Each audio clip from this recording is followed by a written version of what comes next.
नमस्कार। आज हम पढ़ा रथयात्रा विषय रचना। चलो न करी भिडियो आरंभ करवा।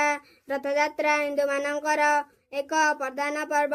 भारतर अन्य स्थान मानकरे पालन करा जाए, किंतु पुरी रे हेउथिबा रथयात्रा पृथ्वी प्रसिद्ध अटे। आषाढ़ मास शुक्ल पक्ष द्वितीय दिन एही ଯାତ୍ରା ହୁଏ। ଯାତ୍ରା ପୂର୍ବରୁ 3 ଗୋଟି ରଥ ନିର୍ମାଣ ହୋଇଥାଏ। ଯାତ୍ରା ଦିନ ଜଗନ୍ନାଥ, ବଳଭଦ୍ର ଓ ସୁଭଦ୍ରାଙ୍କୁ ପହଣ୍ଡି ବିଜେ କରି ରଥକୁ ଆଣନ୍ତି।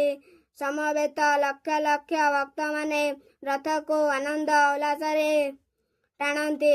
ସନ୍ଧ୍ୟା ସୁଦ୍ଧା 3 ରଥ ଗୁଣ୍ଡିଚା ମନ୍ଦିରରେ ଲାଗେ। ଗୁଣ୍ଡିଚା ମନ୍ଦିରରେ 3 ଠାକୁର 9 ଦିନ ପୂଜା ପାଆନ୍ତି। ତା ପରଦିନ 3 ଠାକୁର ନିଜ ମନ୍ଦିର ବଡ଼ ଦେଉଳକୁ ଫେରି ଆସନ୍ତି। ଫେରନ୍ତି ଯାତ୍ରାକୁ ବାହୁଡ଼ା ଯାତ୍ରା ବୋଲି କହନ୍ତି। ଭିଡ଼ିଓଟି ଭଲ ଲାଗିଥିଲେ ଲାଇକ୍ ଓ ସବସ୍କ୍ରାଇବ୍ କରନ୍ତୁ। ଧନ୍ୟବାଦ।